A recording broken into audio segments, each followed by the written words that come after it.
플라톤의 적도 사상이라는 게요. 플라톤이 후기에 상당히 중요한 사상으로 부각이 되거든요. 플라톤이 적도 사상이랬어요. 동양으로 말하면 중형 사상입니다. 중형 사상. 적도, 알맞음, 알맞음. 더와 덜이 있는 곳에는 알맞음이 있다는 생각이에요. 우리가 더와 덜을 생각할 수 있는 곳에는 알맞음이라는 게 있다. 알맞음의 적도고 중형이 될 텐데요. 우리가 이 적도 사상의 한 표현을 우리가 혼합정체를 보면서 3권에서 접할 수가 있었어요. 혼합정체. 혼합정체는 민주정과 전제정과 민주정이 적도를 유지하는 정체예요. 이걸 달리빼서 예속과 전제정이 특징적인 건 예속이죠. 예속시키잖아요. 시민들을. 예속과 자유의 적도 이런 표현도 나왔었어요.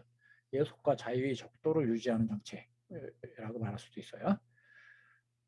여기서 적도라는 말이 나오는데 이 적도가 중용에 해당된다는 겁니다. 중용.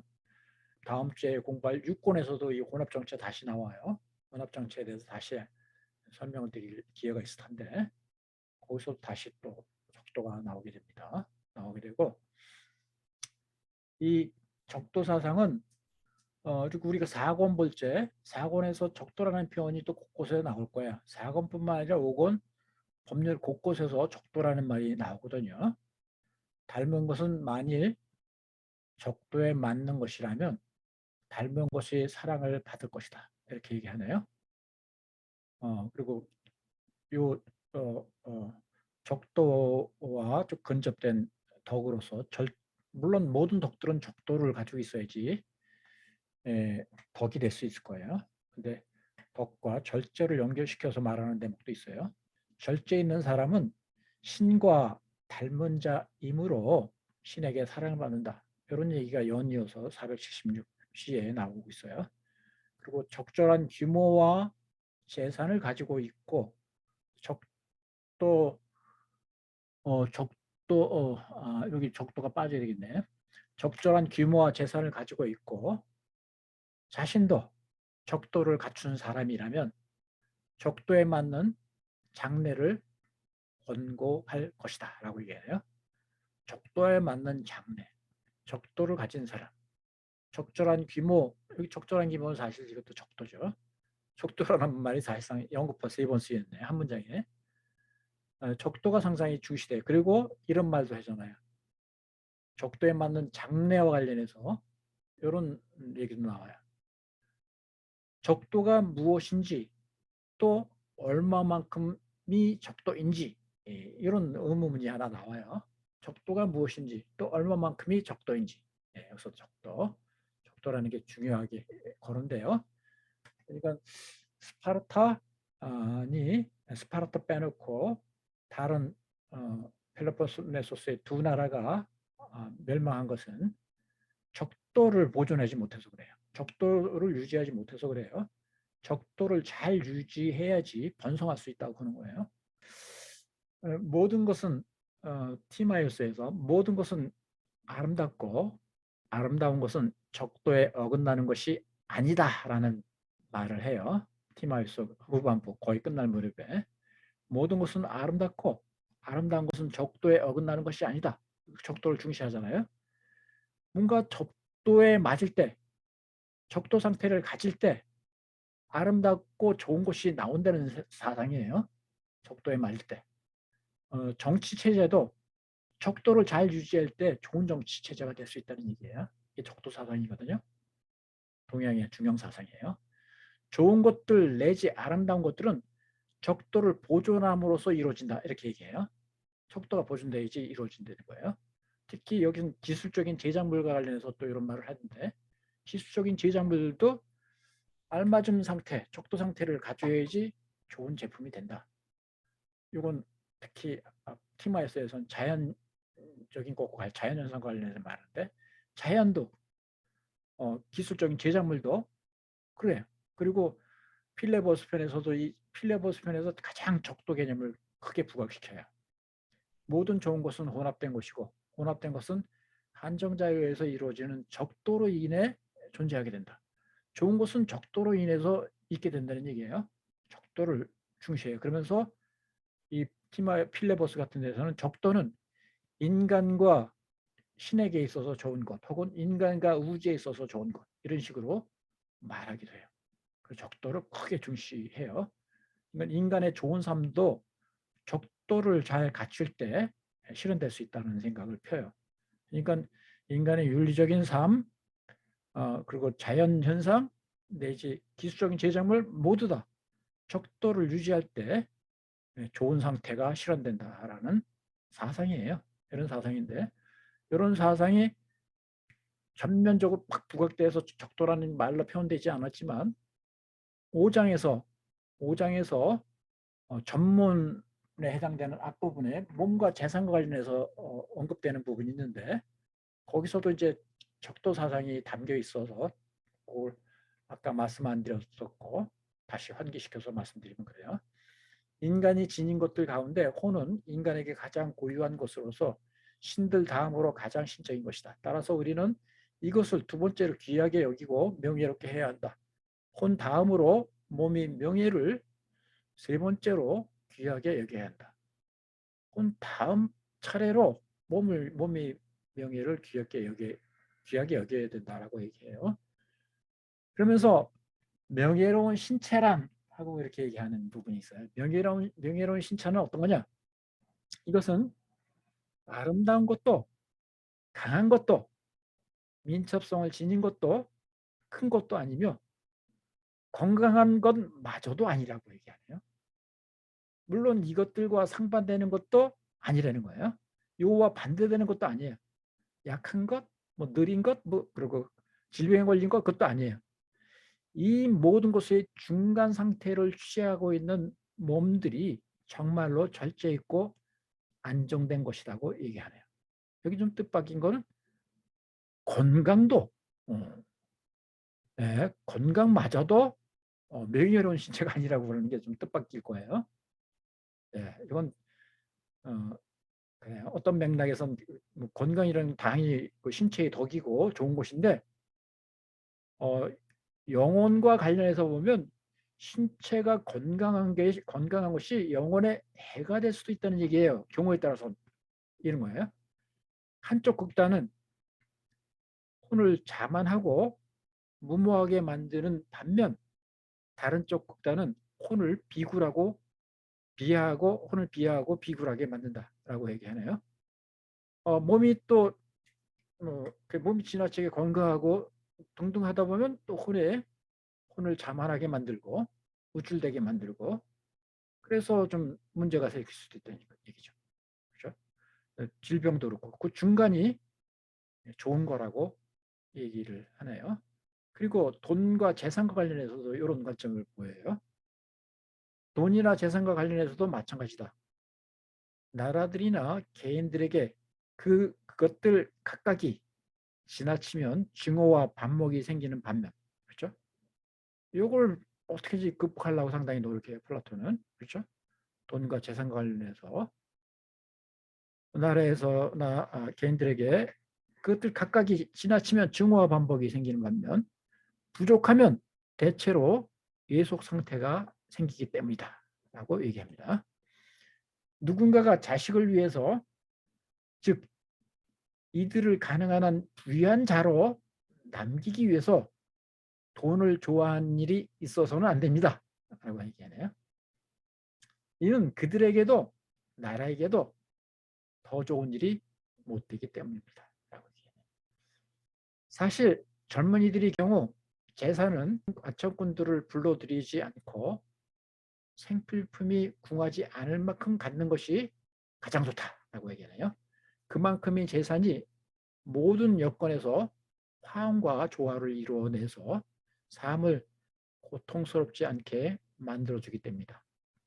아이들에게 남겨줘야 할 것은 황금이 아니라 얌치심이다 라고 아테네인은 얘기합니다.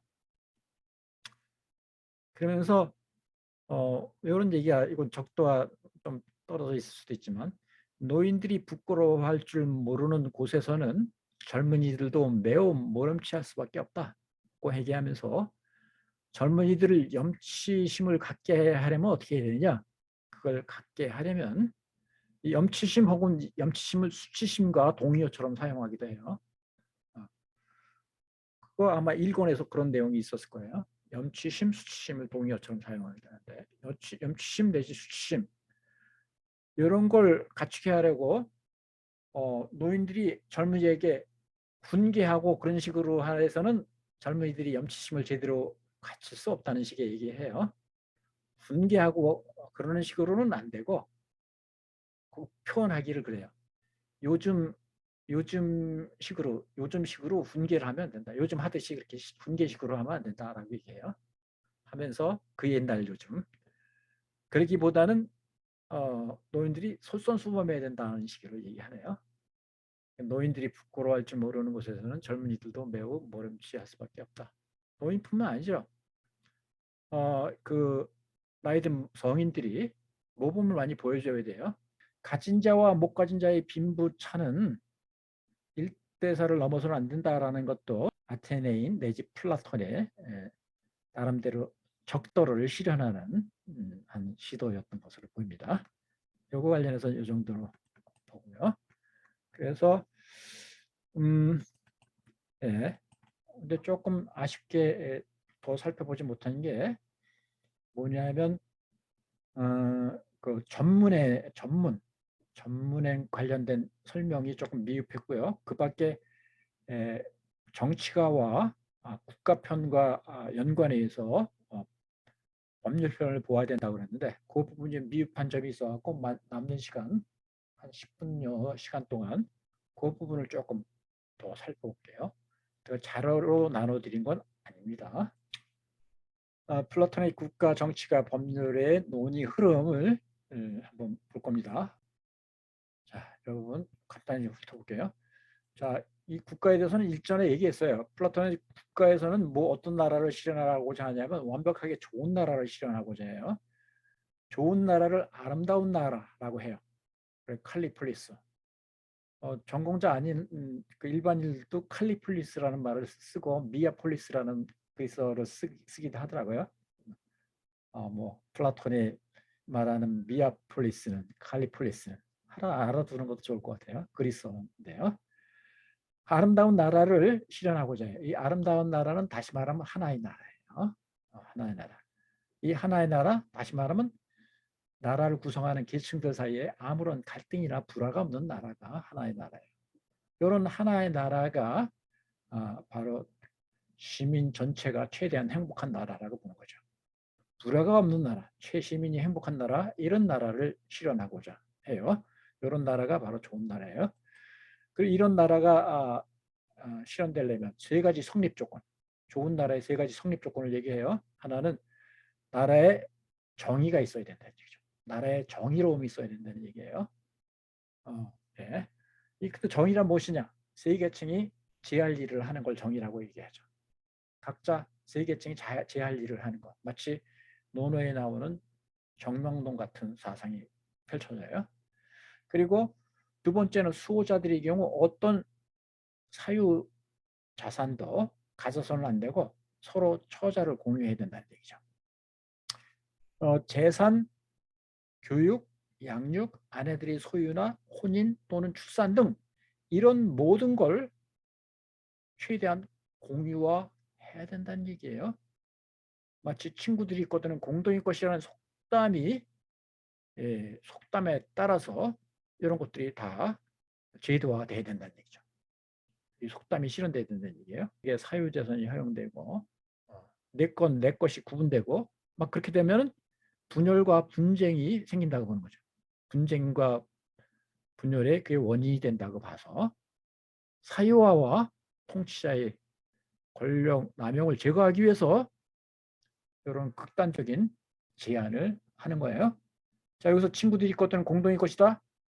오늘 법률 보면서 법률 5권에서 이 얘기가 나왔죠.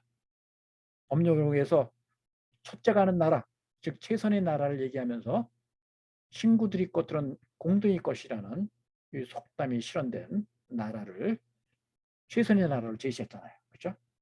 그럼 플라톤이 국가에서 제시하는 좋은 나라로 제시하는 게 바로 법률에서 최선의 나라로 지금 묘사되고 있는 거예요. 그리고 철학자 통치 혹은 철학자의 지혜인 통치가 이루어져야 된다라는 거죠. 이게 바로 세 번째 조건이에요. 철학자들이 통치자들을 되거나 현재 군왕들이 철학자로 되어야 한다. 이게 플라톤이 국가에서 제시하는 주요 세 가지 조건이에요. 주요 세 가지 조건이 성립돼야지 좋은 나라가 실현된다라고 말하는데 요 나라 여기서 하나하나가 다 법률하고 다 연관이 돼요. 플라톤이 그려본 좋은 나라는 좋은 나라의 본원을 말로써 만든 것이라고 하면서 자기가 이 국가편에서 그려본 나라는 현실적으로 실현 가능한 나라를 그려본 게 아니라는 식으로 얘기한다는 거예요. 그리고 소크라테스는 국가편에서 그 나라는 지상에 어디에도 존재하지 않을 것이다 라는 말에 수긍을 해요. 글라콘인가 그 대화 상대자가 선생님이 그린 나라는 이 지상에 어디에도 존재하지 않을 것 같다고 얘기하니까 수긍해요. 수긍해. 그러면서 그는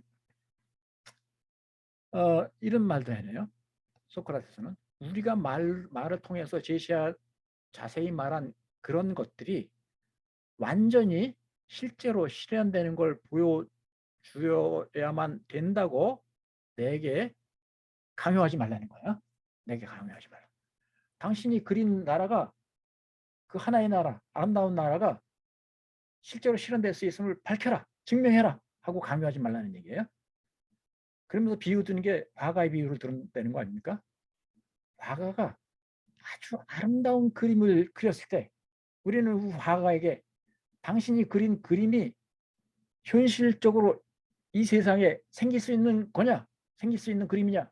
하고 항변하고 따지고 그러지는 않는다는 거죠. 당신이 그린 그림이 실제로 실현될 수 있다는 걸 밝혀라, 증명해라. 그거 요구하지는 않는다는 거죠. 그와 마찬가지로 나에게 그걸 요구하지 마라. 여러분이 생각할 건 뭐냐면 이걸 생각하라는 거예요. 한 나라가 어떻게 하면 언급된 것에 가장 가깝게 다스려질 수 있는지를 우리가 알아낼 수만 있다면 이로써 자네가 요구한 것이 생길 수 있음을 우리가 확인할 것으로 말하게나라고 얘기해요. 그러니까 플라톤은 국가에서 하나의 본을 제시한 거라는 얘기죠. 좋은 나라의 본을 제시한 거다. 이게 국원에서 지상에 어디에도 존재하지 않는다고 그러고 나는 본을 제시한 거다라는 얘기를 하거든요. 국원에서. 본을 제시한 거다. 우리가 할 일은 뭐냐면 이 국가에서 그린 본에 가까운 나라를 어떻게 만들 수 있을까? 그걸 신경 써야 된다는 거죠. 그 가까운 나라를 어떻게 실현할 것인가? 근데 바로 국가에서 말로써 만든 좋은 나라에 가까운 나라의 모습을 플라톤은 후기 대화편인 법률에서 그려 보인 거죠. 차선의 나라라고 명명하면서 그려 보인 겁니다. 그리고 근데 국가에서는 일반적으로 국가는 법에 의한 통치보다는 통치자의 지혜에 의한 통치가 조명을 받곤 합니다. 그리고 통치론에서 국가와 법률의 큰 차이는 통치자의 지혜에 의한 통치냐 법치냐의 여부에 있는 것으로 간주되곤 합니다. 근데 이런 대비는 부대편의 핵심적인 한 측면을 보여주긴 해요. 예. 통치자의 지혜에 의한 통치냐 법치냐 이런 식으로 국가와 법률을 대비시키는 것은 한편의 의미 있는 측면이 있어요. 그렇다고 이상 국가에서는 법은 사실상 아무런 역할도 인정받지 못하게 된다고 보는 학자들이 있어요. 이거는 완전한 오해예요. 완전한 오해예요. 사실 이런 오해가 널리 퍼져 있으나 국가에서도 철인왕의 통치와 관련해 법률은 분명 중요한 기능들을 갖고 있어요. 제가 이거 일일이 다 열거해서 설명할 시간 없어요. 플라톤은 그 이상 국가에서는 통치자들이 어떤 것들은 법률에 따라서 지시할 것이지만 우리가 그들이 재량에 맡게 되는 모든 것은 통치자들이 법률을 본받아 지시할 것이다라고 말하기까지도 해요. 법률, 입법가들이 사실상 국가에서는 그 대화 소크라테스라든가 소크라테스가 이를테면 입법가 역할을 하고 있는 건데, 그 입법된 법에 따라서 통치자들이 그 법을 본받아서 지시할 것이라고 얘기해요. 이건 통치자도 법을 중시해.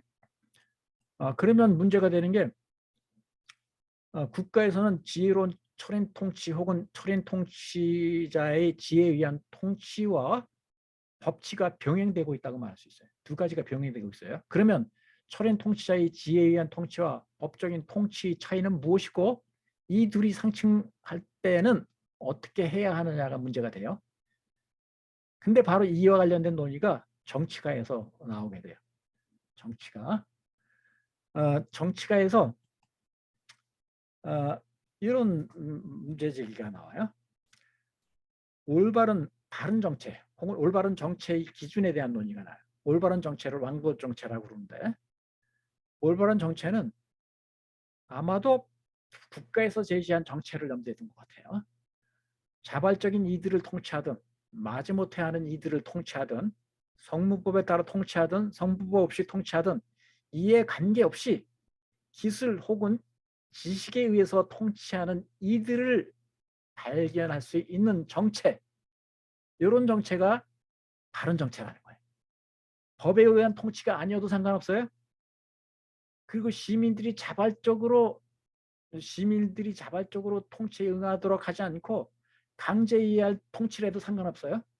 통치했어요. 단 오직 기술이나 지식에 의해서 통치가 이루어진다면 그 정체는 바른 정체다라고 정치가 편에서는 말하고 있어요. 이런 정치 체제는 지식에 의한 통치, 지식을 강조하잖아요. 에피스템에. 통치라는 점에서 국가에서 제시하는 철인 통치 체제를 떠올려요. 철인 통치 체제의 특징적인 건 철학자는 지혜 있는 사람이 통치해야 된다는 얘기고, 이건 지혜 있는 사람이 지혜에 의해서 통치가 돼야 된다는 게 핵심이에요. 그래서 철인 통치 체제를 떠올려요. 근데 여기서 정치가에서 말하는 건 어떤 사람들을 죽이든 추방하든 지식과 정의로움을 이용하여 나라를 보존하고 더 못한 상태에서 가능한 한 더 나은 상태로 만드는 정체, 이런 정체가 바로 또 바른 정체라고 또 얘기해요. 죽이든 추방해도 상관없어요. 지식과 정의로움을 이용하여 나라를 보존하고 더 못한 상태에서 더 나은 상태로 만들기만 하면 돼요. 그러니까 지식에 의해서 나라를 더 나은 상태로 만드는 한 시민들에 대한 통치자의 어떤 통치 행위도 용인해야 된다는 식으로 말하는 것 같아요.